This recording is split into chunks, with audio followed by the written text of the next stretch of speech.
Bueno, vamos a abrir nuestras Biblias en el libro de los Salmos y continuamos nuestra reflexión y meditación en este episodio extraordinario de las Sagradas Escrituras. En esta ocasión le voy a pedir que lo tenga en el Salmo 1 y vamos a estar transitando también en el Salmo 49 porque hemos estado meditando en estas últimas semanas y aún meses sobre un tema que nos resulta altamente interesante. A mí me resulta como investigador social muy, pero muy interesante lo que la Escritura tiene que enseñarnos, sobre todo en este periodo del mundo, de la era monárquica de Israel. Y hemos estado explorando temas que por sí ya son objeto de un profundo debate dentro de la comunidad teológica, dentro de la comunidad de intelectuales cristianos que han sido los más brillantes expositores de la historia. Habrá que recordar que el 87% de los premios Nobel de ciencia que disponemos en el mundo occidental son creyentes. Se nos ha vendido la idea de que la ciencia y la investigación es algo que está emparentado a la incredulidad y al ateísmo, ¿no? Pero, como diría Heisenberg, en el primer sorbo del vaso de la ciencia, usted se vuelve ateo, en el primer sorbo. Pero en el fondo del vaso te está esperando Dios. Y esto lo había dicho, ya había sido reflexionado por otros autores, sobre todo en el mundo medieval. Se nos había recordado algo bien interesante. Un poco de ciencia te aleja de Dios, pero mucha ciencia te acerca a Él. Parece que hay un síndrome muy interesante. La persona que cree que este síndrome, de hecho, está estudiado en psicología, tiene de alguna manera una expresión, y es que este síndrome de aquellos que creen que saben mucho, realmente hay una relación directamente proporcional entre la soberbia intelectual y la ignorancia. La persona que realmente sabe se cree ignorante.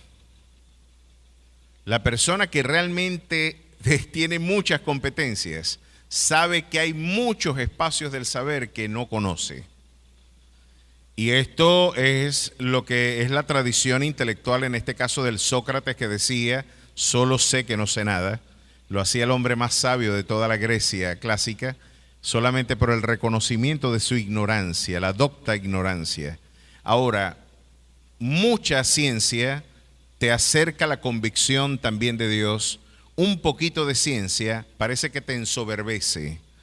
Parece que el conocer algunas cosas y tener la impresión de ser un especialista en algún aspecto te da como que la soberbia o la idea de que tú te las sabes todas, y después de todo parece que nuestro entendimiento, que también es carnal, como dirían algunos, no toda la conducta humana tiene un carácter racional. De hecho, en la mayoría de nuestras conductas, el corazón elige y luego la mente justifica. Hoy vamos a estar explorando gran parte de esta controversial naturaleza, que es la naturaleza humana. La naturaleza humana es un misterio, es un desafío. Conocer a Dios es el horizonte primordial de nuestra búsqueda. ¿Quién puede negar eso? Usted no puede amar lo que no conoce.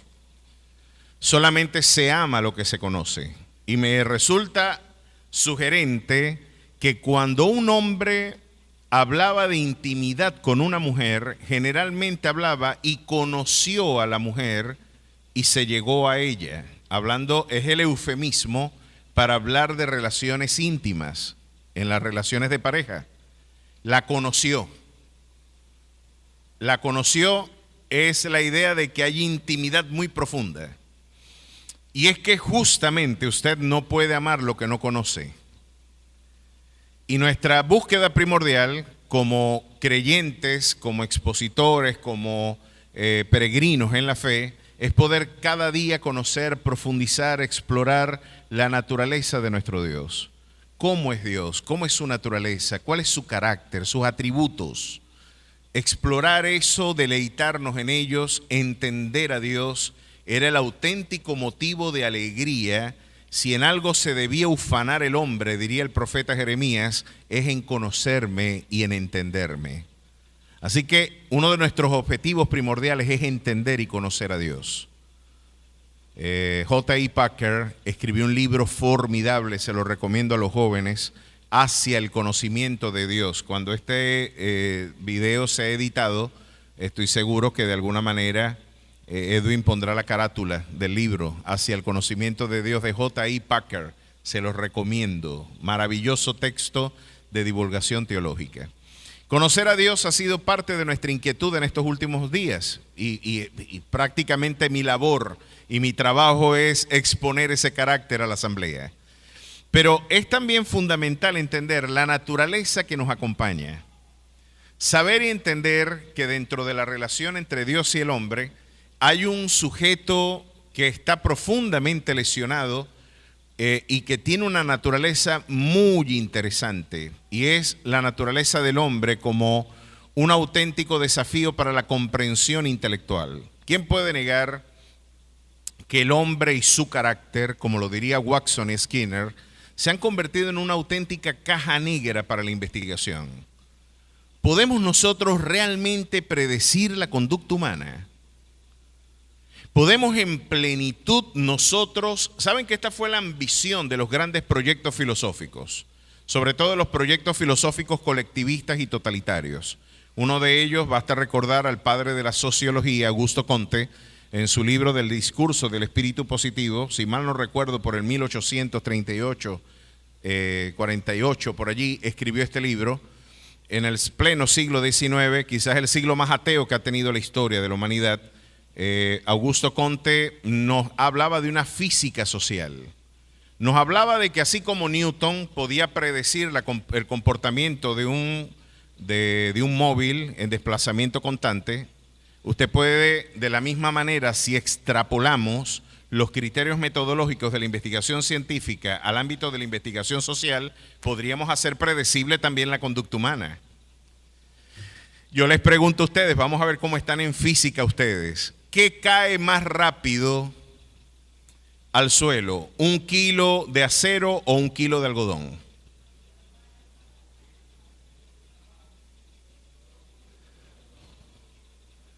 Si usted no lo hace en el vacío, porque va a haber más resistencia. Miren esto, ¿por qué esto no cae rápido? Ahora yo dejo caer las llaves y cae rápido, ¿no? Ahora tendríamos que tenerlos en un estadio de vacío en donde ambos van a caer a 9,8 metros por segundo al cuadrado. Se nos hace predecible la conducta. Velocidad es igual al cociente derivado del espacio sobre el tiempo. La fuerza es igual al producto de la masa por la aceleración. La energía es igual a la masa por la velocidad de la luz al cuadrado. ¿Por qué a los científicos les preocupa predecir el universo? ¿Por qué yo puedo traducir el universo en vocabulario matemático? Oye, porque si yo puedo traducir ese fenómeno en vocabulario matemático es porque lo voy a poder predecir. Y si yo algo lo puedo predecir, lo puedo manipular. Por eso tenemos un clima diferente aquí, porque se dieron cuenta, podemos manipular, porque podemos predecir el comportamiento del gas. Las transiciones de condensación y de evaporación van a generar bajas de temperatura. Vamos a sistematizar ese proceso a través de un acondicionador de aire. Un gas que esté fluyendo y que a través de diversos comprimimos el gas, logramos su condensación y luego su evaporación y vamos a tener un circuito que modifica el clima. ¿Y cómo le damos regularidad a eso? Bueno, a través de estructuras eléctricas que tienen pautas regulares uniformes de comportamiento. Usted dice esto y tenemos ahora un clima. Thomas Alva Edison se equivocó casi 12,000 veces antes de elaborar un bombillo. ¿Se imagina usted? Yo me imagino que a los 20 intentos ya muchos hubieran echado para atrás. Casi 12,000 experimentos tuvo Thomas Alva Edison antes de elaborar un bombillo. Pero tenemos modificado incluso el clima, ¿no? Se puede predecir el entorno cuando usted lo conoce en rigor. El afán del liderazgo totalitario es, si yo puedo predecir la conducta humana, la puedo manipular también. Si yo puedo calcular el comportamiento social, imagínate eso en las manos de modelos totalitarios y colectivistas. Vamos a ver cuál es la ecuación de la ingeniería social que me permita predecir la conducta de un pueblo, porque después de todo, si yo puedo manipular un pueblo, puedo controlarlo, el poder se hace irresistible y parece que es casi omnímodo. No tienen manera de resistirme si yo te puedo manipular, si yo toco las teclas del comportamiento que modifican tu conducta. Ese fue el sueño del positivismo y fue el sueño de cualquier modelo colectivista. Pero cuando usted explora estos planteamientos filosóficos y sociológicos, todos ellos decían de que el hombre era bueno por naturaleza. Era la sociedad quien lo corrompía. Y ustedes podrán ver que quizás una de las expresiones más encumbradas de este planteamiento la brindó Juan Jacobo Rousseau en su libro El Emilio. El Emilio y parte del movimiento cultural que él representó, la Ilustración, en este caso francesa, fue de la que abrevaron la mayoría de nuestros intelectuales y de nuestros próceres, desde Bolívar, Francisco de Miranda, O'Higgins, el mismo San Martín, y todo el pensamiento latinoamericano abrevó de ese planteamiento. Montesquieu, Diderot, Voltaire, tenían la idea de que el hombre es bueno por naturaleza. Y lo que en realidad tenemos que modificar son los planteamientos sociales que hacen al hombre perverso. En el caso del marxismo, el hombre es bueno por naturaleza, pero el capitalismo lo destruyó. Y ustedes pueden recordar a Ali I cuando cantaban, pero él decía que el capitalismo era el causante de todos los males que está sufriendo mi pueblo. Y es que usted puede entonces anticipar, bueno, modificamos el planteamiento económico y modificamos la conducta humana. Cambiamos el planteamiento económico y vamos a tener un cambio en el comportamiento del hombre. Ha sido el anhelo del hombre poder conocer su naturaleza para poder luego controlarla y manipularla. Ha sido la ambición. Sin embargo, el libro de los Salmos, como un cancionero, viene a recordarnos algunas cosas interesantes. A mí me resulta fascinante. Si ustedes me preguntan a mí cuál es el género musical que a mí más me gusta, yo puedo escuchar jazz todo el día. De hecho, es lo que yo pongo cuando voy a leer. Quiero leer, pongo mi jazz. Es la música que me relaja. Desde una perspectiva estética, yo no conozco algo mejor. Yo creo que ahí están los intelectuales de la música, hacen jazz.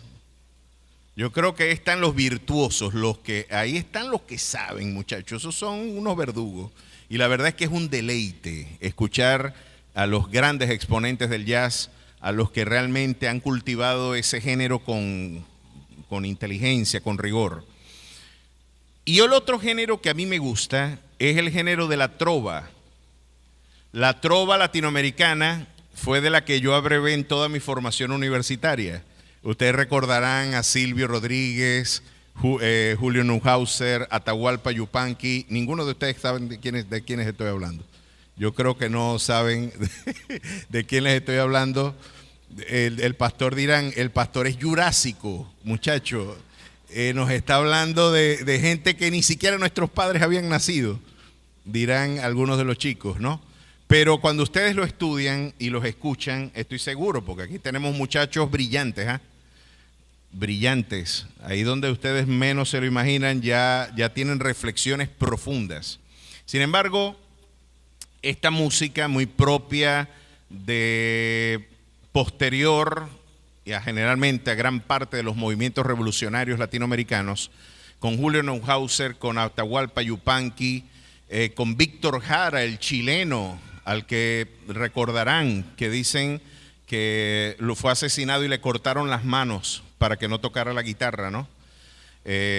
Cosas tremendas ha tenido el canto de la trova latinoamericana. Y a mí siempre me gustó porque es poesía al servicio de la lucha o más bien de la crítica social.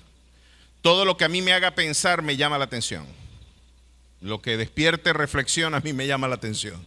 Y esa es una música para pensarla. Por ejemplo, cuando Alí decía, no me impongan Padre Nuestro, ¿recuerdan esa canción de Flora y Ceferino?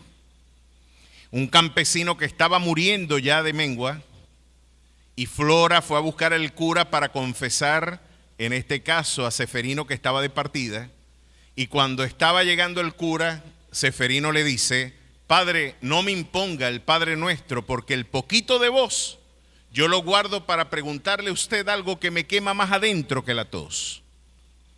¿Por qué aumentan más los mercaderes del templo que los panes de Jesús?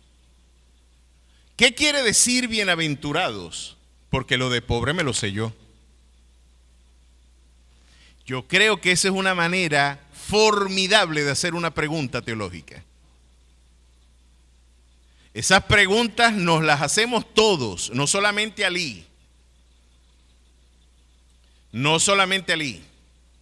O en el canto de la cigarra, ¿cuántas veces me mataron? ¿Cuántas veces me morí? Y así como la cigarra había muerto, yo me he levantado de mis aflicciones. Ustedes pueden ver en eso una poesía que es un cántico, como diría Cortázar, porque la esperanza es el derecho de la vida a resistirse a morir. La esperanza de cambios, de transformaciones que impulsen bienestar y bendición a nuestras vidas. Curiosamente, yo cultivando ese género musical que me ha gustado tanto, muy sencillo musicalmente hablando, pero muy profundo en términos de contenido, muchas de las ideas políticas allí consagradas ya no las comparto, ya ustedes saben y ya conocen mis planteamientos. Sin embargo, me acompaña ese sentido profundo por la poesía y por explorar la naturaleza humana que está consagrada en ese canto. Y me resulta algo por demás interesante cuando exploramos la conducta de la trova latinoamericana. La doctora Yolanda Delgado, líder del movimiento musical Texere en la Universidad del Zulia, tenía un espacio de radio titulado De México a la Patagonia, donde hablaba de todo lo que tenía que ver esa poesía comprometida con las luchas sociales. Y yo escuchaba siempre la radio, y ella dijo, mira, ¿tú sabes en qué se inspiró la trova latinoamericana? Y para mi sorpresa, ella en su investigación llegó y concluyó en el pensamiento hebreo. Eso a mí me resultó interesante. Los primeros que cantaron para reflexionar fueron los hebreos. Los primeros que dijeron, vamos a utilizar el canto como un instrumento de reflexión, fueron los judíos. Y el libro de los Salmos es un cancionero de reflexiones. Importa mucho lo que se canta, ¿sabe? Ya decía Agustín de Hipona que el que canta ora dos veces. Y John Piper podría decir que se podía conocer muy bien a una iglesia por lo que la iglesia canta. ¿Qué cantas tú? ¿Qué dices de Dios? ¿Qué dices del hombre? ¿Cuál es tu interpretación de la naturaleza humana? ¿Cuáles son tus anhelos, esperanzas, tu interpretación del carácter de tu Dios? Eso se deja caer en tu poesía. Eso se deja caer en la forma en la que tú le cantas a tu Dios. Por eso lo que cantamos en el púlpito nos resulta tan relevante, porque traduce gran parte de las convicciones de los que cantan y de los que hacemos vida espiritual en esta casa. Son nuestras esperanzas puestas en melodías. Son nuestras convicciones puestas a través del ejercicio musical. Ahora, ¿cómo cantaban ellos? Me resulta altamente fascinante, porque este fue un pueblo que afrontó profundas crisis. Así como podemos escuchar, que para mi opinión, quizás la mejor canto de protesta que ha parido la historia, la cantó un tipo que si no se muere hubiera dejado limpio a todos los cantantes de los años 70 y los años 80. Y ustedes saben quién es, Nino Bravo. Nino Bravo cantó la canción Libre, que fue inspirada en un joven que, tratando de huir de la Alemania oriental, quiso brincar el muro y se consiguió con todas las barreras que impedían que él saliera y encontrarse su libertad. Se le dio voz de alto y dispararon al muchacho que persiguió su libertad. Cuando decía que salían flores de su pecho era porque salían a borbollones la sangre del joven cuando estaba muriendo, porque sus familias no podían sino desde el muro ver cómo él estaba muriendo. Querían ayudarlo a salir. ¿Saben que el marxismo no triunfó cuando cayó el muro de Berlín? El marxismo fracasó cuando tuvieron que hacer un muro para que la gente no huyera. No cuando cayó el muro. Cuando tú tienes que hacer una cárcel para que no te abandonen, es la mejor evidencia de que ya tú no tienes la capacidad de mantener a alguien por compromiso y lealtad, por amor. Tienes que obligar y coaccionar su conducta para poder mantener lealtades comprometidas, muchas veces financiadas también. A ustedes pueden ver en esa canción Libre un cántico a un joven que decidió y prefirió morir a seguir siendo esclavo. Y usted puede decir, ¿alguien cantó así en la Biblia? ¿Alguien cantó de la misma manera en la Biblia? ¿Habrá alguien que le habrá recordado al hombre el final de los perversos y que nos ha recordado el camino que debemos nosotros seguir a pesar de todas las implicaciones que la opresión puede tener en nuestra conciencia? Pues claro que sí. Yo voy a empezar con el Salmo 1 y vamos a ver cómo cantaba el salmista y vamos a explorar esta canción para ver los distintos pasos del deterioro y de la corrupción humana y cuáles son los caminos de emancipación que que nuestro Rey nos propone. Qué maravilloso es ver que realmente todo lo que vale la pena, aún en nuestra cultura, se lo debemos al Evangelio. No hay un solo logro en Occidente que no tenga su origen en la fe cristiana. Desde las libertades civiles hasta los derechos humanos. Desde el voto femenino hasta la defensa de los niños y la defensa de la vida. Se lo debemos a nuestro Rey y Salvador Jesucristo, a esta gloriosa cosmovisión. Pero vamos a ver, ¿qué preguntas podían haber en el corazón de un hombre que estaba afligido por las privaciones de libertad, por la coacción por parte del Estado? Estamos hablando de que otro de los episodios que tenemos que leer en paralelo, ya estamos aquí ante el protagonista de la mayor parte de estas canciones, fue un sujeto que fue perseguido por razones de envidia. Habíamos visto que Samuel lo había ungido para rey, y cuando Saúl escuchó las canciones de las mujeres, Saúl mató a sus 1000, pero David a sus 10,000. La Escritura dice que él más nunca pudo verlo de igual forma. Ya le atribuyeron 10,000 a David y a mí solamente 1000. Lo único que le falta es el reino. Y empezó a perseguir a David. Y usted podrá imaginarse, habíamos titulado a este pasaje biográfico de David, de la unción al trono. A lo mejor David había podido entender y interpretar, oye, ¿será que se equivocó Samuel? ¿Será que fue un arrebato emocional el del profeta, el atribuirme a mí un llamado? Porque esta vida que me están dando no se parece a la que yo soñé. Qué interesante, mis queridos hermanos. Ahora vemos qué nos decían a través de las canciones. Esta crisis biográfica de David, que posteriormente se traduce también en la crisis social y moral de Israel, vamos a llegar a explorar en un momento de nuestro estudio cómo este pueblo llegó a un nivel de decadencia a tal punto que las mujeres se comieron a sus propios hijos. Cómo las prácticas idolátricas te envilecen. Cómo el origen de la crisis de una nación siempre tiene por origen la idolatría. Y cómo indefectiblemente un pueblo que abraza divinidades distintas a Jehová, porque es bienaventurada la nación cuyo Dios es Jehová. Tenemos que ver que hay una diferencia sustancial entre el culto a Dios el Dios auténtico de este libro, y vemos que el paganismo es opresivo. El paganismo envilece. Invocar espíritus de las sabanas, invocar espíritus ancestrales, tiene enormes implicaciones en el orden social, político, económico en nuestros pueblos. Hay que decirlo. Eso es lo que dice este libro, no lo digo yo.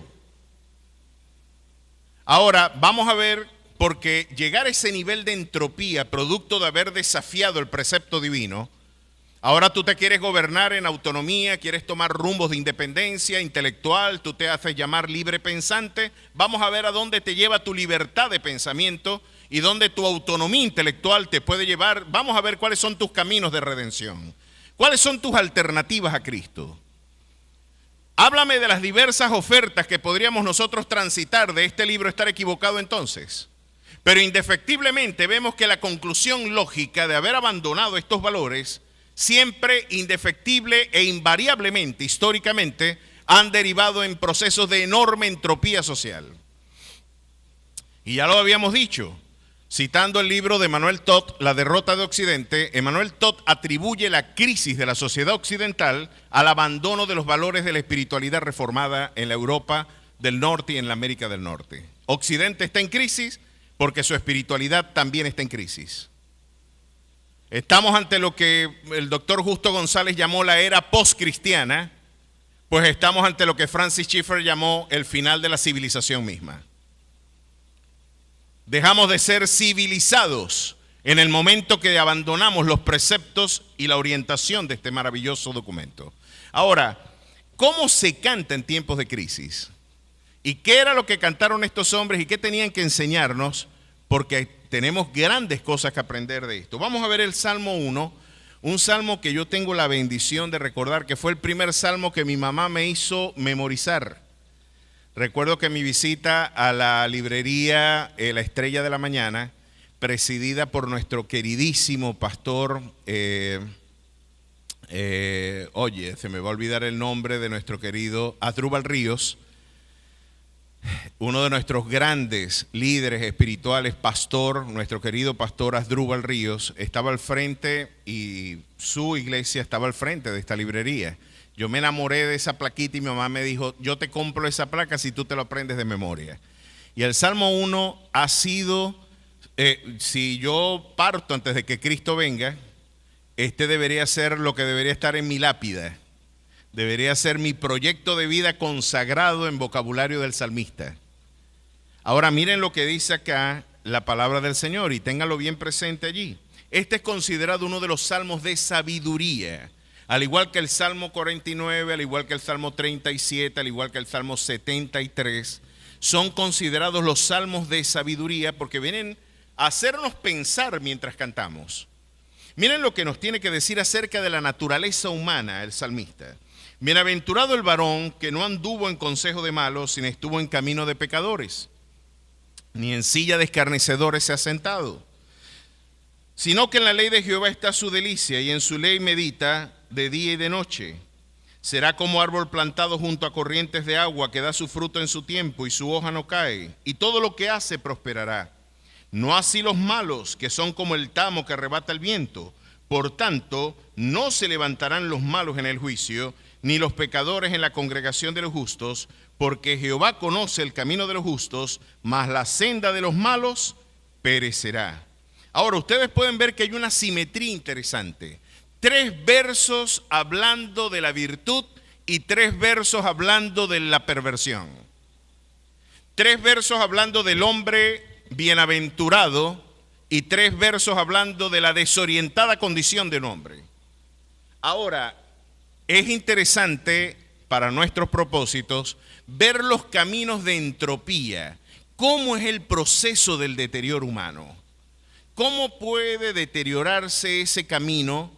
Y cómo nosotros podemos llegar a distintos niveles de perversión, dependiendo la forma en la que estamos cultivando también nuestra vida espiritual y nuestra vida moral, ¿no? Veremos eso. Pero ya de entrada, nosotros tenemos que afirmar de que la Biblia nos enseña de que el hombre en su constitución originaria, o por lo menos en su constitución posterior a la caída, está con un cáncer espiritual llamado pecado. Estamos perdidos, hermanos. Esas canciones líricas de Rousseau de que somos buenos por naturaleza, de que el capitalismo es el causante de todos los males de nuestro pueblo. No, nosotros somos los causantes del mal en la sociedad. Hay maldad en nuestro corazón. Esto no es atractivo decirlo. Esto resulta difícil asumirlo. Y gran parte de nuestra madurez espiritual pasa por la forma en la que nosotros interpretamos esta doctrina fundamental de nuestra fe, que es la depravación total y radical de la condición humana. Si usted quiere poner esta depravación en vocabulario bíblico, vamos una vez más al capítulo 3 del libro de Romanos. Allí usted va a poder palpar que no es retórica pastoral, no es realismo politológico el que el pastor quiere predicar, es que esto es lo que la antropología bíblica enseña. Tenemos problemas para hacer la voluntad de Dios. Si usted cree que usted es bueno, va a tener que leer este pasaje. ¿Sabe por qué mucha gente cree que no necesita a Jesús? Porque en el fondo cree que son buenos. Yo no le hago mal a nadie. Yo llevo la quincena para la casa. Yo me echo las cervecitas en el frente de la casa. Yo no molesto a nadie. Yo estoy haciendo el bien y siempre que salgo voy con Dios por delante. ¿Dicen así o no dicen así? Eso sí, ayúdate que yo te ayudaré. Eso lo dice el libro del Chavo, capítulo 4, verso 20. Ayúdate que yo te ayudaré. Y por ahí y te dicen eso, ¿no te hace falta Cristo entonces? Esa está como la muchacha que se me acerca y me dice, pastor, estoy enamorada y él es bueno. Y yo digo por dentro, en coco. Todo en coco es sabroso. Usted ha probado un chivo en coco, es diferente a un chivo normal. Te le echa coco y le inyectó esteroide. Son un chivo. Él es bueno, tiene trabajo, cuida a su mamá, es educado, me imagino, algo debe tener, ¿no? Sí, pastor, él es bello. Nada más le hace falta Cristo. No le hace falta nada. No le hace falta nada. Está fallo, pues. Nada más le hace falta Cristo, como dicen por aquí, una pelusa. No le falta nada. Pero esta interpretación del novio está intoxicada por una perspectiva de la aparente bondad humana, ¿no? Él es bueno. Bueno, después que se casan, doy 2 años o 3 años, dice, ese calembe, pastor, que no sirve para nada. Y que, bueno, pero ahora es que te estás dando cuenta que es un calembe, ¿no? Él es una expresión de esa naturaleza que de alguna manera ya la Escritura nos anticipaba. Vamos a ver qué tanto podemos confiar en nosotros mismos. Miren acá, capítulo 3, verso 9 del libro de Romanos, nos dice esta exorcizante afirmación que nos viene muy bien. Como está escrito, Pablo está citando lo que debemos recordar. No hay quien entienda, no hay quien busque a Dios. Todos se desviaron, aún se hicieron inútiles. No hay quien haga lo bueno, no hay ni siquiera uno. ¿Qué les parece? Esto es una estocada a nuestra soberbia, a nuestra altivez, a nuestra presunta autosuficiencia moral. Sepulcro abierto es su garganta, con su lengua engañan, veneno de aspides hay debajo de sus labios, su boca está llena de maldición y de amargura, sus pies se apresuran para derramar sangre, quebranto y desventura hay en sus caminos, y no conocieron camino de paz, no hay temor de Dios delante de ellos, de sus ojos. Ahora, ¿qué les parece esta descripción? Un poquito de realismo nos viene bien, de terapia de la realidad, de que te confronten con tu propia miseria y podamos admitir realmente esta es nuestra condición sin Cristo. Y usted podrá decir, pastor, pero yo no soy tan malo como dice Pablo. Hermano, la Biblia tiene tan elevados estándares de moralidad. Usted no se ha dado cuenta que cuando usted llama necio a su hermano, desde la perspectiva de la ética cristiana, usted se expone al infierno. Usted dirá, yo nunca le he sido infiel a mi esposa, pero la Escritura tiene una elevada expectativa del hombre, tan elevada expectativa de la ética, que dice que el que la mira codiciándola ya adulteró. No hace falta que tengas intimidad sexual para ser un adúltero. Ahora, los propósitos divinos, tu apetencia y tu deseo es tan perverso como la consumación misma. Ya esto te hace un transgresor per se. Y esto lo que estaría diciéndonos el Señor, mira, tú no has logrado esto, es porque no has tenido la oportunidad. Pero ¿qué tal si te entregamos un poquito de poder para ver cómo se administra tu conducta? Ya el que codicia pecó. Así que estamos todos perdidos. Hay veneno de aspides en nuestra lengua. ¿Usted sabe el placer que hay en hablar mal de alguien? Hay un placer mórbido, terrenal, animal, diabólico, que se enciende en el corazón del hombre cuando se habla mal de alguien, y no hay algo que despierte más interés y más dopamina que decir, chacha, vos supiste lo que pasó con... Muchacho, ¿qué pasó? ¿No ha visto usted cómo se pone la gente? Si tenía dolor de cabeza, malestar, se le quita todo y se despierta. Contame, échame el cuento, ¿qué fue lo que pasó? Los que creen que son buenos por naturaleza es que no han entendido que ese tipo de actitudes también son pecaminosas y nos exponen a la condenación, porque el murmurador es un homicida, porque asesina a su hermano en la ausencia de alguien que no puede defenderse. Y la diferencia entre el murmurador y el homicida, nos recordaban algunos autores, es el tipo de herramienta que emplea para el homicidio. El homicida te mata con el puñal o con el revólver, mientras que el murmurador te mata con su lengua, porque te roba la paz y denigra tu dignidad. ¿Se da cuenta que sí somos lo que Pablo está diciendo? Y ahora tenemos más información. Ahora un profeta de la crisis viene a agregar un poquito más de rigor a la investigación. Y mire lo que nos está diciendo ahora Jeremías. Busque un momentito el capítulo 17 del libro de Jeremías. Y nos vamos a encontrar con algo por demás interesante.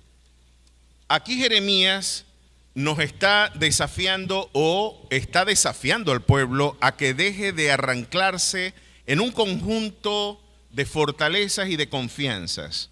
En este caso, la esperanza que tenía el liderazgo político de Israel era que el faraón Necao se diera la tarea de defender los intereses políticos de Jerusalén.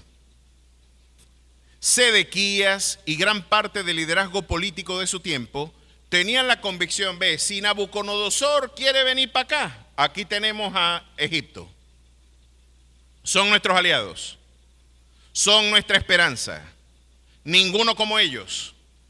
Es Necao, es Faraón y toda la estirpe, la genealogía de un pueblo milenario con gloriosas evidencias de triunfos militares y sociales, culturales, pues ese es nuestro respaldo geopolítico. Yo me imagino al liderazgo nacional de Israel esperanzado en la idea de que sus alianzas geopolíticas serían la fortaleza ante una presunta invasión caldea. Y Jeremías tenía invariablemente el mismo mensaje: es estéril que ustedes sigan refugiándose en la esperanza de que otras potencias foráneas sean la respuesta para la defensa de sus intereses personales y políticos. Dios va a traer juicio sobre esta nación, con Faraón Necao, con Nabucodonosor, contigo o sin mí. El Señor va a traer juicio. Y esto, por supuesto, hizo absolutamente impopular a Jeremías. Ahora, la confianza que tenían ellos en la esperanza de sus alianzas políticas fue contrastada por esta visión del profeta. Capítulo 17, verso 5. Es Faraón Necao tu confianza, no es el Señor. ¿Prefieres confiar en armas de guerra antes que encontrarte en arrepentimiento conmigo? Porque hasta el inminente juicio de Nínive fue diferido cuando ese pueblo en arrepentimiento se acercó a mí. Porque el que a mí viene yo no le echo fuera. Pero te voy a demostrar qué va a suceder con aquellos que están confiando en el hombre. Así ha dicho Jehová: maldito el varón que confía en el hombre y pone carne por su brazo y su corazón se aparta de Jehová. Será como la retama en el desierto y no verá cuando viene el bien, sino que morará en los sequedales en el desierto, en tierra despoblada y deshabitada. Bendito el varón que confía en Jehová, cuya confianza es Jehová. Porque será como árbol plantado junto a las aguas, que junto a la corriente echará sus raíces y no verá cuando viene el calor, sino que su hoja estará verde, y en el año de sequía no se fatigará, ni dejará de dar fruto. Engañoso es el corazón más que todas las cosas y perverso. ¿Quién lo conocerá? Yo, Jehová, que escudriño la mente, que pruebo el corazón para dar a cada uno según su camino, según el fruto de sus obras. Aquí tenemos una gema de la antropología bíblica. Aquí se me acabó de un plumazo, en 5 o 6 versos, Jeremías deconstruyó y desbarató toda la antropología del romanticismo ilustrado. Son perversos y es engañoso su corazón. No solamente tú engañas, tú te autoengañas. Tienes la capacidad de autoengañarte. No solamente eres mentiroso, tienes la capacidad de mentirte a ti mismo y de persuadirte también. Miren qué nivel de perversión el que está inherente a nuestra constitución y naturaleza. Ahora, si exploramos, claro que mirar para adentro a veces no es muy bonito. La introspección, por eso la soledad a algunos los asusta, porque es quedarse mirando para adentro la miseria humana. Usted dirá: pastor, pero esta visión es muy lúgubre. ¿No tenemos algo de bueno? Yo diría, fíjense, todo lo que tenemos de bueno tiene un origen divino. Alfonso Ropero, esta imagen del centauro ontológico, usted recuerda, el centauro era aquel animal que era mitad hombre, mitad caballo, ¿verdad? Tenía la mitad de un caballo y la mitad de un hombre. Él decía: el hombre es como un centauro ontológico, es divino y terrenal. Tiene vocación por Dios, pero tiene miembros y unas pasiones que lo ponen en rebelión para con Dios. Tiene anhelo de eternidad, pero está anclado a la terrenalidad. Ama lo efímero. Es voluble, es superfluo. Es una persona voluble en términos de apetencias y de deseos. Es gobernado por pasiones irracionales, pero al mismo tiempo tiene una dignidad divina, porque en cada uno de ellos está la impronta de su creador. ¡Qué paradoja! Es como si una espectacular estatua estuviese rota y la están tratando de recomponer. Estaba como pegada.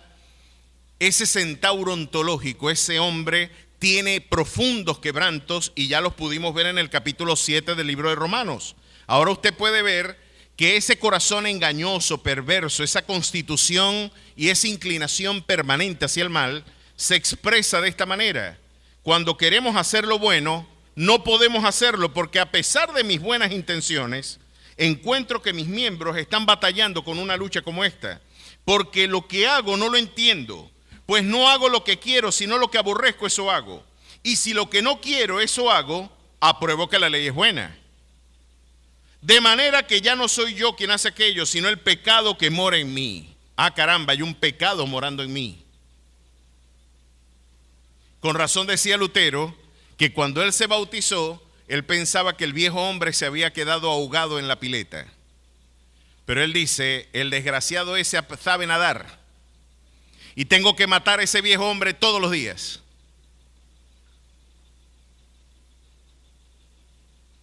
¿Está dando cuenta la dialéctica de nuestra lucha espiritual? Los evangélicos tenemos a Satanás como el Freud de nuestros quebrantos. Ese es Satanás. Hay suficiente maldad en usted para que no haga falta el concurso de Satanás en algunas cosas. No me malinterprete, porque yo sé que él vino a matar, hurtar y destruir. Pero lo que yo quiero traer a continuación es despabilar cualquier anclaje de autoconfianza que nosotros podamos tener. Si queremos llegar a la estatura de la medida del varón perfecto, ¿cuántos anhelan esa esperanza para sus vidas? Pues vamos a tener que reconocer nuestra debilidad primero. Solamente veremos el destellar de la gracia de nuestro Dios, al igual que usted puede ver solamente las estrellas sobre el fondo negro de la noche. Usted puede ver el destellar de esas estrellas solamente por esa noche oscura. Usted podrá ver el destellar de la gracia de su Dios cuando usted reconozca lo negra de nuestro antecedente espiritual. Solamente en el reconocimiento de nuestra miseria es que el Señor podrá glorificarse en nuestra debilidad. A su nombre sea la gloria.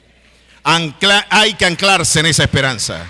Prefiero yo persuadirme que no tengo nada en mí de qué confiarme.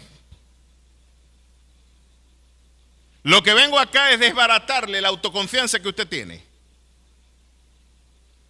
Les estoy explicando aquí sin tapujos. Usted podrá decir: está en ti la habilidad, el poder está en ti, despierta el tigre que hay en ti, despierta el campeón que hay en ti. En mí no hay ni un tigre ni un campeón, en mí lo que hay es un pecador. Eso es lo que dice la Biblia. Yo estoy seguro que yo y usted quisiéramos escuchar otra cosa. Sí, si hay un tigre, pastor. ¿Cómo no? Un cunaguaro. En República Dominicana le dicen tigre a los vivos. Claro que hay un tigre, pero un bandido. Tú sin Cristo estás perdido. Lo que queremos llegar es a la conclusión, ya inadmisible para nosotros, de que hay algo en nosotros en qué confiar. No es mi competencia moral, no es mi competencia académica, no es mi destreza para yo poder persuadir a la gente de lo bueno, de lo impecable que soy. Yo no voy a ser salvo por toda esta destreza social. Yo soy salvo es por la obra, no la mía, sino la de Cristo Jesús en la cruz del Calvario. Por esos méritos redentores, por esa sangre derramada, por ese espíritu de vida que ha hecho morar por la fe en mi corazón. Ahora le ha placido hacer templo y morada en este cacharro de mundo. Le gusta vivir en pesebres. No entiendo por qué hay este tesoro tan sublime en un vaso de barro tan miserable como yo. Lo que yo quiero hoy es desbaratar nuestro anclaje de autoconfianza, y Romanos nos lo recuerda. Y yo sé que en mí, esto en mi carne, no mora el bien, porque el querer el bien está en mí, pero no el hacerlo. Porque no hago el bien que quiero, sino el mal que no quiero, eso hago. Y si hago lo que no quiero, ya no lo hago yo, sino el pecado que mora en mí. Así que queriendo yo hacer el bien, hallo esta ley, que el mal está en mí, porque según el hombre interior me deleito en la ley de Dios, pero veo otra ley en mis miembros que se revela contra la ley de mi mente y que me lleva cautivo a la ley del pecado que está en mis miembros. Miserable de mí, ¿quién me librará de este cuerpo de muerte?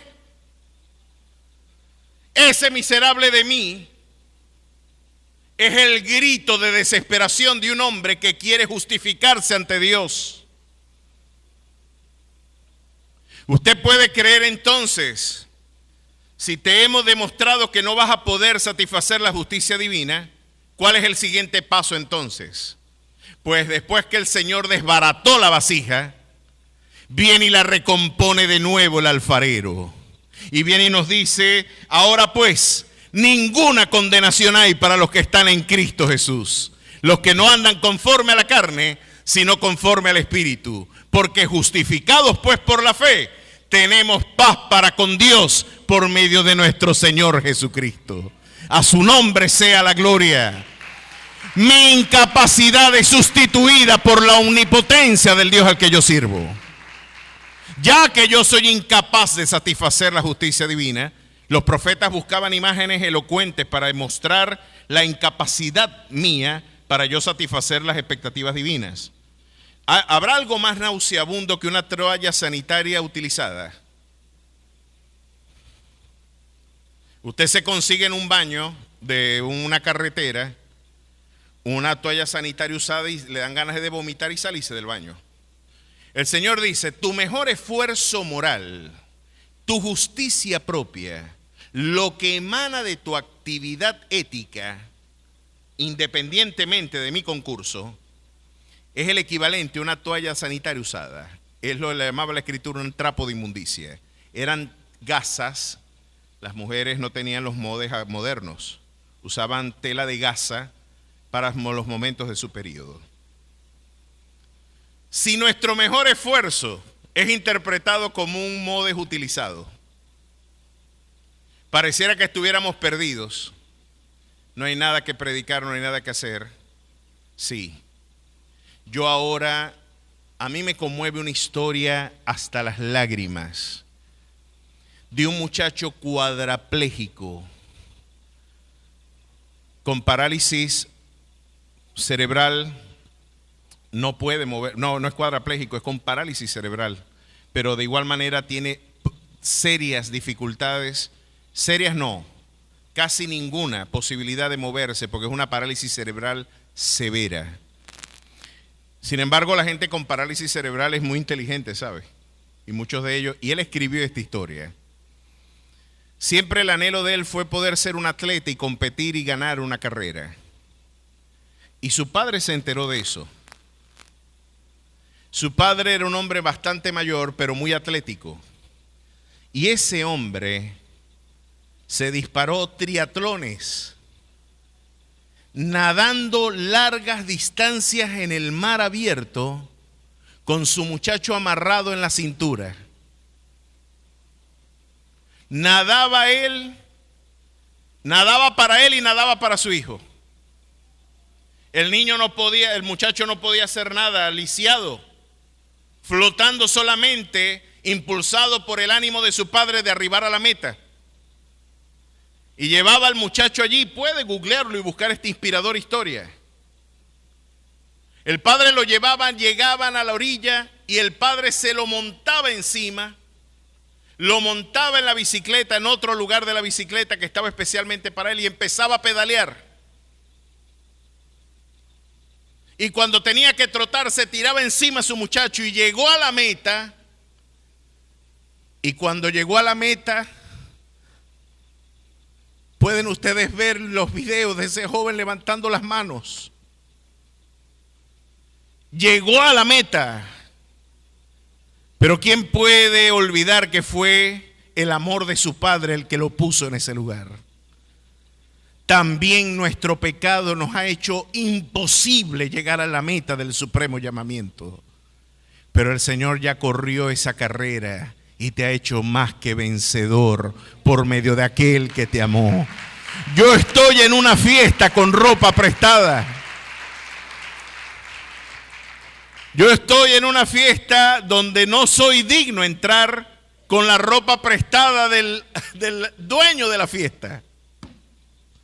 Me pusieron el vestido nuevo, me bañaron, me limpiaron, me pusieron un anillo espléndido. No lo merezco, pero Él está empeñado en componer este cacharro de mundo. Solamente cuando yo entiendo mi miseria es que puedo entender la grandeza de su gracia. Usted nunca podrá darle todo el crédito que la cruz merece si usted todavía tiene la idea de que usted se la merece. No merecemos ese favor. Estamos en la meta porque Él corrió por mí, nadó por mí, pedaleó por mí, me echó sobre sus hombros. Y hoy yo puedo decir que soy lo que soy, es por la gracia de mi Dios.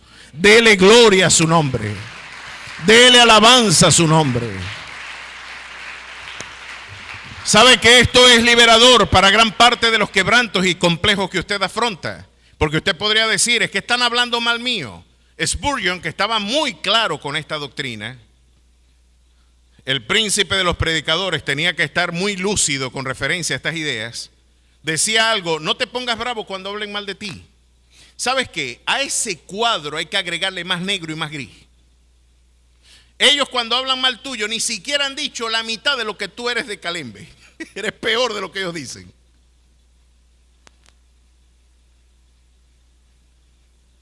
Así de asombrado estaba yo cuando lo escuché por primera vez también. Lo interesante es que Spurgeon con esta anécdota nos está recordando: ni tus peores detractores pueden dibujar el cuadro del pecado. Si lo viéramos en toda su objetividad, ni tus peores detractores han podido pintar un cuadro tan negro de tu lamentable condición. Ahora, en Cristo Jesús, redimido por su sangre, limpio por esa preciosa sangre, el Señor me ha dicho: ya esa no es tu condición. Ahora tú eres real sacerdocio, nación santa, pueblo adquirido por Dios, para que anuncies las virtudes de aquel que te llamó de las tinieblas a su luz admirable.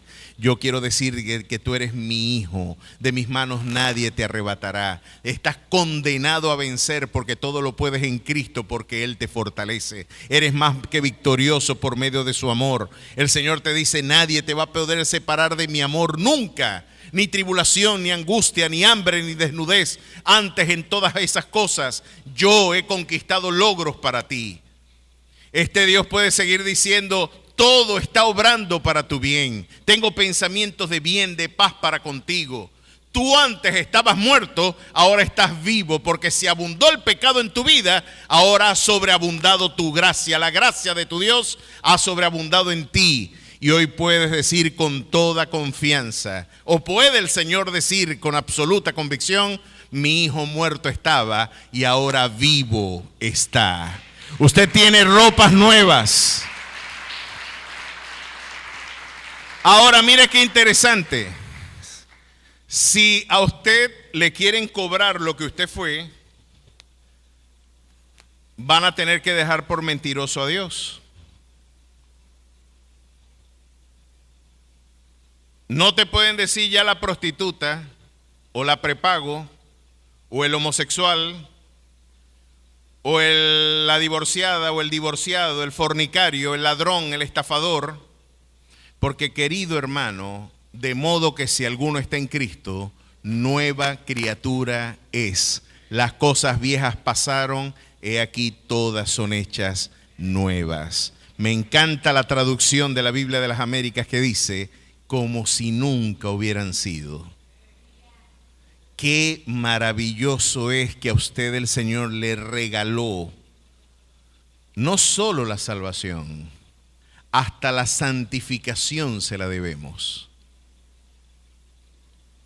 Qué bueno es haber entendido que nuestra miseria hacía imposible buscar a Dios. Hay otra conclusión, hay muchas conclusiones que derivan de esta doctrina. Si nosotros somos tan malos como dice Pablo, ¿usted cree que usted va a buscar a Dios? ¿Sabe por qué usted está escuchando con atención hoy la palabra de Dios? Le tengo buenas noticias. Usted no buscó a Dios, Dios lo buscó a usted. ¿Qué le parece? Dios te tomó de la mano derecha, te escogió desde el vientre de tu madre. No tienes alguna prerrogativa de qué jactarte, porque no se debe jactar en la rama injertada en el árbol, porque poderoso es Dios para volver a injertar las ramas que han sido desgarradas. No debe haber motivo de jactancia por nuestra elección, pero sí muchos motivos de gratitud. Yo estoy predicando el Evangelio no porque yo sea muy bueno, sino porque el Señor me apartó, me llamó, me buscó y le dijo a los discípulos: ustedes no me eligieron a mí, yo los elegí a vosotros. Esto le da una carga de gratitud más sublime a nuestra perspectiva del servicio. Y poder entender, en realidad, yo busqué a Dios porque hay otro dato más en términos antropológicos que agregar. Él pone en tu vida el querer como el hacer por su buena voluntad. Así que yo quiero querer a Dios porque Él puso el querer en mi corazón. Yo hoy puedo querer a Dios porque Él lo puso primero en mi vida. Le amé porque Él me amó primero. Y aquí tenemos entonces una descripción muy vívida de lo que el salmista en el Salmo 1 dijo. Es bienaventurado ese hombre. ¿Cuáles son los caminos de perversión que puede tomar ese hombre? Ya vamos a tener que dejar gran parte del contenido para la semana que viene, porque este prólogo se hizo extenso. Pero miren qué interesante que el salmista dice: el hombre bueno se cuida de estos tres estadios del deterioro moral. El hombre que Dios ha apartado. ¿Y cuál sería la anatomía patológica de tu crisis moral? La podemos entender. Michel Foucault dijo algo muy interesante, a pesar de que muchas de sus ideas, por supuesto, son antagónicas a nuestra fe. Él decía que nosotros hemos entendido la salud desde una perspectiva patológica. Él decía, hemos entendido la salud desde la perspectiva de la enfermedad. Estudiamos la enfermedad para entender qué es lo que se supone debe ser sano. Él dice, hemos interpretado la salud desde una perspectiva negativa, desde el patos, desde la patología misma. Sin embargo, aquí podemos entender la virtud desde la patología moral del hombre. Es verdad. Vamos a ver cuáles son los distintos escalones de nuestro deterioro. Y usted va a ver claramente una respuesta frente a lo que usted no puede comprender con referencia a la maldad de los que nos oprimen o los que nos pueden hacer daño. Hannah Arendt llegó a una conclusión interesante cuando escribió Eichmann en Jerusalén, aquel homicida terrible que estuvo al frente de los campos de concentración de Auschwitz y de toda Europa. De alguna manera viene Hannah Arendt a voltear la mesa del pensamiento judío cuando le dijo, este criminal de guerra, este tipo inefable, que ya yo se los había comentado en una o dos prédicas atrás, les comenté que cuando él le preguntaron que si él había dado muerte y bajo su consentimiento había promovido ese genocidio, él escupió y dijo, sí, yo los maté y ese esputo vale más que toda la gente que yo maté. Claro que eso despertaba malestar, ¿no? Sin embargo, Hannah Arendt dice, Eichmann somos todos nosotros. Todos tenemos la potencialidad, luego diría Dietrich Bonhoeffer en su teoría de la estupidez, de convertirnos en irracionales aparatos de la maldad cuando dejamos de pensar, dejamos de discernir, diría Hannah Arendt. Y la Biblia misma nos lo enseña. Dejamos de hacer la voluntad de Dios cuando dejamos de presentarnos como sacrificio vivo ante Él y cuando la auténtica y saludable doctrina no está dirigiendo nuestra conducta. Usted puede ser un auténtico Eichmann, un criminal de guerra. Se los demuestro. Pues la Fraternidad de Pastores Luteranas de 1939 salían todos parados así, diciendo que lo mejor que le había pasado a Alemania era que Hitler fuera quien estuviera gobernando la nación alemana. Que Hitler fue la oración contestada de largos años de su iglesia. Nos podemos hacer tan perversos como aquellos que nos hacen daño. Eichmann soy yo y eres tú. Ahora, esta canción me gusta porque me está enseñando que cuando yo señalo a alguien, tengo 4 dedos señalando para acá. Vamos a ver qué tan Eichmann podemos llegar a ser. Mire cómo es el proceso de entropía. El varón que no anduvo en consejo de malos es el varón bienaventurado. ¿Cómo empieza nuestro deterioro? ¿Cómo nos hacemos perversos? Empezamos a oír cosas. Quizás el sentido más importante de la vida espiritual es el oído. Lo que usted escucha no es por casualidad que la fe entra por el oír y el oír por la palabra de Dios. Lo que se escucha, lo que se oye atentamente, tiene un valor fundamental. Tiene una fundamental importancia en lo que usted hace. Hermano, ¿con quién tú conversas? ¿Cuáles son tus amistades íntimas? ¿Cuáles son tus reflexiones más personales y con quién tú compartes intimidad? Porque importa mucho. ¿Puede deteriorar una conversación una vida? La Biblia dice que sí. Las malas conversaciones corrompen las buenas costumbres. Hermano, es verdad. Si tu naturaleza es estopa y tu compañero es fuego, es cuestión de tiempo para que usted agarre candela. Ese es, voy a abrazar a mi amigo la antorcha y él es estopa.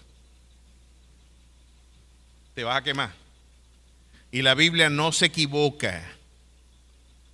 La Biblia, yo estoy seguro que es más fácil de que deje de salir el sol mañana a que este libro mienta. Si yo conté que soy pastor, me busco unos amiguitos borrachos, me va a ver llegando el domingo aquí, así con el flujo ladeado. No, yo estoy bien. Yo estoy bien. Yo nada más probé. Es cuestión de tiempo. Si yo empiezo a ejercitarme y, cómo no, a escuchar y a contemporizar y a hacer, hermano, tenemos una naturaleza que no debemos subestimar. Si a usted le gusta una muchacha y le escribió un mensaje, ya usted perdió. Si la mujer le recibe el mensaje al tipo, ya perdió también. Sabe que de la tentación no se argumenta, no se pelea. La Biblia da orden. Huye de las pasiones juveniles. Huye. Como José le dejó el vestido en las manos a la mujer que lo codiciaba, le dejó el vestido. Imagínense, esa mujer se le agarró y José prefirió salir desnudo. Dijo, si yo no corro, ahí me quedo pegado. Si usted no corre, hermano, hay conversaciones lesivas. Ten cuidado con quién conversas, importa mucho. Hay algo de verdad, y claro que yo tengo que hacer amigos para ganar a la fe, porque no puedo, después de todo, ganar nuevas almas si no me hago amigo de ellos. Jesús fue llamado amigo de prostitutas y de publicanos. Y así lo llamaban para denigrarlo, para criticarlo. Mira, este que es amigo, que se mete a comer allá, que es saqueo. Y que va a estar. Una cosa era que Jesús tuviera el conocimiento, la amabilidad, la gentileza y aún una amistad con estos sectores. Pero la intimidad de Jesús era con los 12. La intimidad de las conversaciones, de las realidades personales de Jesús eran de los 12. Las personas que Jesús hizo sus amigos, los hizo con propósitos de alcance misionero. Ahora, si tú empiezas a hipotecar principios y algunas conversaciones te llevan por otros derroteros, mis queridos hermanos, el hombre que es bienaventurado es aquel que no estuvo en el consejo de los malos. Ten cuidado con quién conversas. Las malas conversaciones corrompen las buenas costumbres. Si usted tiene una amiga adúltera, si usted tiene un amigo adúltero, usted va a tener la naturaleza de normalizar. Si usted no mantiene firmes sus convicciones, una de las dos posturas se va a imponer.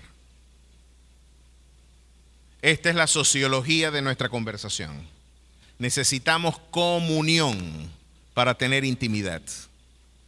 ¿Quién va a poner la comunión? ¿Quién va a poner lo común en tu relación? Por eso, cuando alguien me dice que se va a casar con alguien que no comparte su fe, yo ni siquiera voy para el matrimonio. Les digo, no, mis queridos hermanos, no solamente no te puedo casar, es que ni siquiera voy para la boda, porque la Biblia dice, no unáis en yugo desigual con los incrédulos. Si tú cediste en el aspecto más importante de tu vida, que es la fe, ¿qué te hace pensar, mi querida hermana, mi querido hermano, si ustedes van a estar en desacuerdo en los aspectos más esenciales de la vida? ¿Tú crees que esa atracción sexual te va a durar todo el tiempo? ¿Tú crees que ella va a ser bonita toda la vida y él va a ser bonito toda la vida? Te van a poner barrigones llenos de celulitis, de estrías. Y aquello que te atraía a lo mejor lo vas a ver feo después. Pero va a haber un núcleo que ustedes van a poder compartir, que es el conjunto de valores, de convicciones, de esperanzas, del horizonte ético. Entre el Jorge que yo soy y el Jorge que yo quiero ser, ¿qué es lo que hay entre esos dos Jorge? Valores. Para yo llegar a ser aquel hombre hay unos valores y virtudes que yo debo cultivar. Ahora, si tu persona que te acompaña no comparte los mismos valores, ¿a dónde tú crees que vas a llegar? Esta canción de Chayanne, yo sé que a todas las mujeres les gusta Chayanne. Me iba a morir de la risa con un meme que salió por ahí. Mi marido interrumpiendo mi sueño cuando yo me estaba casando con Chayanne. Y sale un barrigón viendo la boda. Comiquísima el meme. A Chayanne a todas las mujeres les gusta. Pero yo no sé por qué. Ustedes dirán, yo sí sé por qué. Pero un tipo que canta así, lo dejaría todo porque te quedaras. Mi credo, mi pasado, mi religión. Ese tipo está bueno que lo hayan dejado. Es un tipo débil. Eso es una jeva. Vamos a ponerlo en vocabulario social. Eso es un tipo muy frágil. Tú vas a dejar a Jesús por seguir un calembe de persona. Lo dejaría todo porque te quedaras. Mi credo, mi pasado, mi religión. Eso suena muy romántico, muy bonito, pero ese es un carácter débil de un tipo fluctuante, que es cuestión de que dé 2 pasos en el peregrinar y pierda el rumbo. Los auténticos hombres dicen lo que Jesús dijo. ¿Se quieren ir ustedes también? Váyanse. Yo voy a seguir derecho al premio del supremo llamamiento. Ni a derecha ni a izquierda me voy a desviar. Peor para vos si te quedaste, dejo el bus. Voy derecho y tengo un objetivo que cumplir. ¿Quiere cumplirlo? Móntese en el bus. Pero hasta lo más íntimo Jesús le dijo a Pedro, apártate de mí, Satanás, porque me eres de tropiezo. Tienes tu mirada en las cosas de este mundo y no en las de arriba. Un auténtico hombre te puede cantar, te va a cantar eso. No, lo más importante es el Señor. Lo más importante es lo que Él espera de mí. Yo no soy nadie sin Él. Es más, tú no deberías estar interesada en mí si Cristo no está en mí. Así de sencillo. Como decía C.S. Lewis, la mujer y el hombre tienen que buscar una mujer. ¿Saben cómo se va a conseguir una mujer de Dios o un hombre de Dios? Y un hombre de Dios, una mujer de Dios. Buscando al Señor, usted se va a conseguir a alguien que también lo está buscando. Y como ella va a estar tan cerca de Dios, cuando tú te encuentres con Dios, te vas a encontrar con ella. Y en ese lugar van a encontrar un camino juntos que seguir, que peregrinar y que transitar para la gloria de su nombre. Importa mucho con quién tú estás, a quién tú escuchas. No escuches el consejo de los malos. El deterioro empieza escuchando algo. Escuchaste algo porque nuestras ideas gobiernan nuestra conducta. Salomón lo decía, porque cuál es su pensamiento en su corazón, así es el hombre. El siguiente paso es, ni anduvo en camino de pecadores. Después que tú escuchas, pones por obra lo que escuchaste. Empiezas a caminar en esas ideas. Y ya después tú dices, la verdad es que ya yo tengo que vivir así, me gusta esta libertad. Y empiezas ya no solamente a elucubrar, a maquinar, a imaginarte, ahora lo estás realizando. Y después que te hablaron de que las drogas hacen sentir bien, las empiezas a probar. Y después que te dijeron de que un clavo saca otro clavo y empiezas a brincar de pareja en pareja y de flor en flor, al igual que Sansón, en lugar de refugiarte en los brazos de Dios, te refugias en las manos de una mujer que luego te saca los ojos y te quita tus fuerzas. Empiezas a caminar por derroteros distintos a los que Dios propone, porque nuestro corazón es perverso y es engañoso. Usted puede romantizar. Miren, yo he conocido tantas cosas. Una vez a mí me llegó una pareja ejemplar, una familia bellísima. Hermano, ¿usted sabe ese tipo de gente que uno se siente inmundo al lado de ellos? Uno dice, no muchacho, este tipo está a punto de flotar. Vamos a tener que agarrarlo con un mecatico porque está que flota, está pegado en el techo de santo que uno lo percibe. Yo veía a ese hombre ejemplar, espectacular, es padre, espectacular esposo, un cristiano vertical. De repente pasó algo, la familia sola, la mujer, veo con los niños solos. ¿Qué pasó con él? La respuesta fue que me dijo, no, hermano, es que él estuvo en unas campañas, se fue de gira por todo el país con una gente. Claro que estas doctrinas locas y falsas, que ahí es donde viene el origen, ¿no? Él tenía una conducta impecable, pero estaba en falsas doctrinas. Mis queridos hermanos, empieza por el oído. Y se lo llevaron de campaña por todo el país y una profeta se le paró al lado y le dijo, tu esposa ya va a dejar de ser tu esposa. Esta es la sierva idónea que realmente Dios te puso, que sí valora tu ministerio, la que sí te va a acompañar, la que sí te quiere, la que sí. Mira, y casualidad que esa muchacha tenía unos 15 años menos que la esposa. Y el hombre dijo, el Señor me dijo que esa iba a ser mi esposa, y empezó, escuchó y caminó con esas ideas.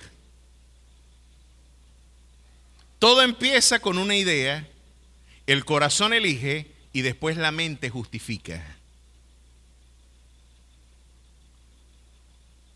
El corazón elige, pero es que el corazón, no, a mí me había enseñado Armando Manzanero, a mí me había enseñado el bolero y a mí me ha enseñado la canción latinoamericana que lo mejor era seguir el corazón.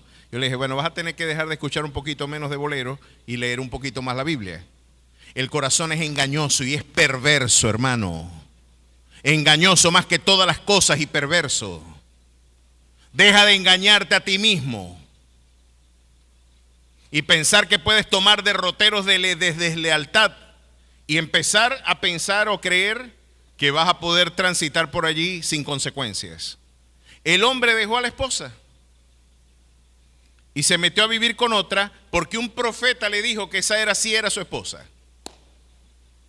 No le vaya a pasar a usted que por estar abrazando falsas doctrinas y estar en el consejo de los malos, de los que aborrecen esta palabra, de los que llaman a esto letra muerta, de los que llaman y dicen que esto es letra, es letra y no hay rema en ella. Hermano, el rema más sublime fue Jesús. Y lo llamaron logos.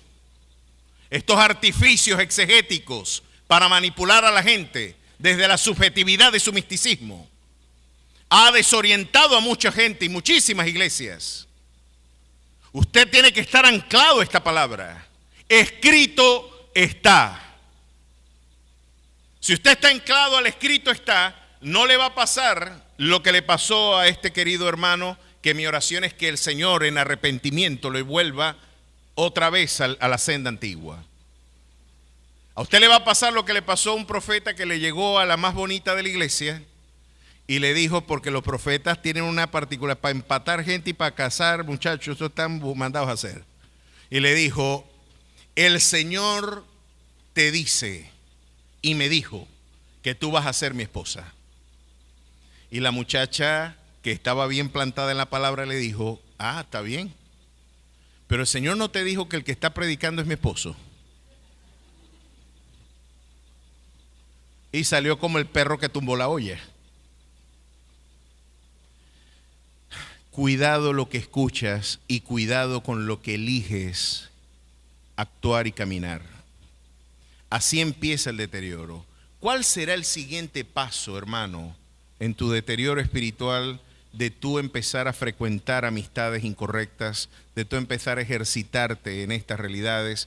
Fíjense, yo conocí una pareja, hermano, pastoral, pastores, escuchen bien, que por un problema de intimidad sexual fueron a un sexólogo pensando que iban a encontrar una respuesta de orientación a su problema de intimidad. Por eso es que las ciencias humanas hay que estudiarlas, hay que estudiar muy bien teología para discernir lo que hay cosas, las cosas pertinentes. La psicología, la sociología, la filosofía, la antropología, la etnografía, la economía no es lo mismo que la física. No son ciencias factuales. No se comportan, no es ni metodológica ni ontológicamente lo mismo. Esto se lo digo a los estudiantes de ciencias sociales. Así que lo que diga un sociólogo, un psicólogo, un filósofo, un antropólogo, un economista, tiene que ser evaluado a la luz de los valores de la fe. Heidegger puede tener todo el peso que usted le quiera dar, pero él fue un nazi, un asesino genocida. Y muchos lo tienen como la lumbrera que debe orientar nuestras investigaciones sociales. Bueno, se fueron para aquí un sexólogo y el sexólogo les dijo, ustedes para avivar la llama del matrimonio, lo que tienen que buscar es un canal pornográfico. Lo que hace falta es que el consumo de pornografía, de intimidad de otras personas, va a encender el fuego en ustedes dos. Pues encendió tanto el fuego que están divorciados y están por derroteros distintos, porque después que empezaron no solamente a oír y a ver, sino a ejercitarse en lo que la pornografía traduce, en la promiscuidad y en la deslealtad sexual, pues era de esperar que los matrimonios terminaran. Y alguien podría decir, pero fue un médico el que me recomendó, pero tú tienes que discernir aún de la voz de las autoridades de la ciencia, no son la voz de mi Dios. Mis queridos hermanos, ten cuidado con lo que escuchas y con lo que practicas. Si Dios dijo que no debemos ni siquiera hablar de lo que ellos hacen en secreto, dice la Escritura, ¿qué haces tú viendo pornografía? Si ni siquiera debes hablar de lo que ellos hacen en secreto, ¿qué se te ocurre a ti estar consumiendo la pornografía o pensar que vas a salir ileso de esa realidad? Mis queridos hermanos, es lamentable las implicaciones que tendrás después de transitar por esto. Escuchas, ejercitas, te vas a convertir en un catedrático del mal. Y mira lo que después que el corazón elige, la mente racionaliza y empieza así. Y ni en silla de escarnecedores se ha sentado.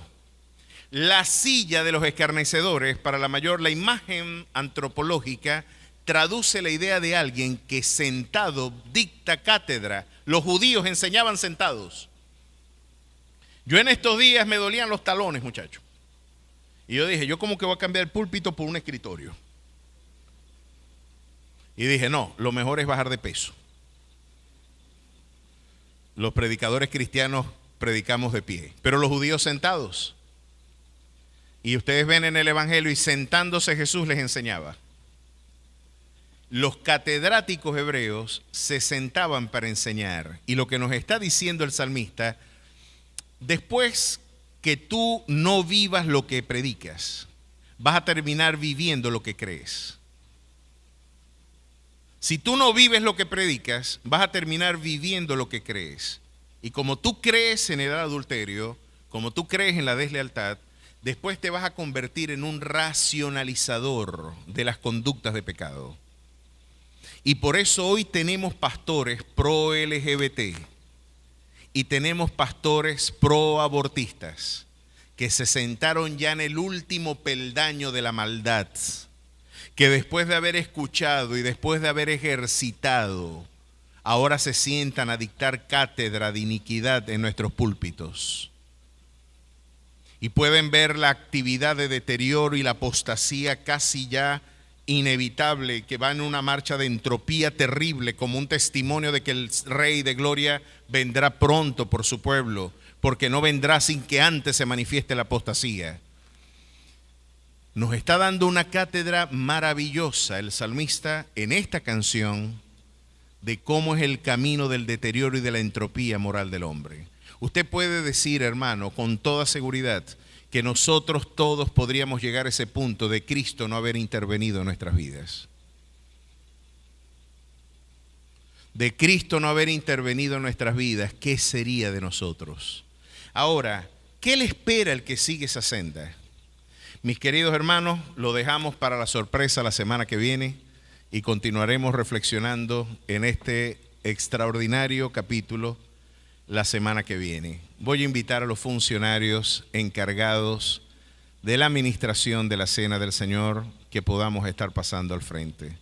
Mientras eso sucede, ahí les dejo la expectativa para la semana que viene de una extraordinaria reflexión de cuáles son los distintos caminos de deterioro y qué le espera al hombre que ha querido seguir transitando por esa senda.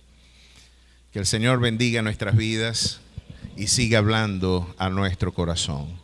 Vamos a invitarlos a que pasen acá al frente. Y vamos a orar, porque ahora que estamos claros de la debilidad de nuestra condición, ¿a cuántos les quedó claro que no se pueden salvar a sí mismos? ¿A cuántos les quedó claro? Ese es el objetivo de lo que hoy perseguía, hermano. Estas palabras duras que deterioran quizás nuestra visión de presunta benignidad, esta visión lírica del hombre que es bueno por naturaleza, el Señor la desafía. Qué bueno es recordar que somos lo que somos es por la gracia de nuestro Dios. Y al sentarnos en la mesa, al igual que aquel padre que se echó en el hombro a su hijo discapacitado, hoy vamos a celebrar el triunfo que Él conquistó por nosotros, para que ustedes y yo pudiésemos tener vida eterna. Qué bendición que nuestro Padre nos cargó encima. Pedirnos salvarnos sin Jesús es pedirle a un cuadrapléjico que gane la medalla de oro en las Olimpiadas. Es imposible.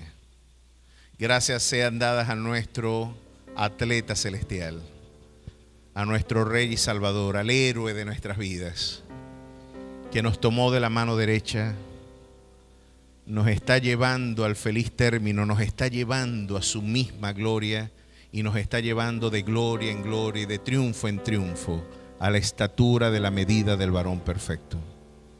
Vamos a darle gracias a Dios. ¿Qué les parece? Vamos a decirle gracias, Señor. Gracias por tanta bondad, por tanto amor, por tanta misericordia. Gracias porque inmerecidamente nos has elegido, Señor. Gracias porque no está en nosotros el poder encontrarte. Fue tu gracia la que nos llevó a ti, Señor. Tú nos elegiste. Tú nos saliste al encuentro. Nos sorprendiste como nieve en el verano. Nos sorprendiste como algo que no esperábamos, pero ha sido tan dulce, tan maravilloso tenerte, Señor. Has sido tan bueno en nuestras vidas. No nos resta sino decirte que te amamos. Llénanos, transfórmanos, bendícenos. Que tu gloriosa presencia siempre nos acompañe y hoy al sentarnos en tu mesa, permítenos sentarnos dignamente, limpios de nuestras iniquidades, de nuestras malas conciencias y de nuestras malas obras. Límpianos con tu sangre y seremos limpios.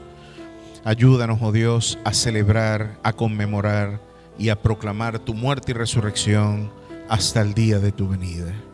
En Cristo Jesús. Amén y amén.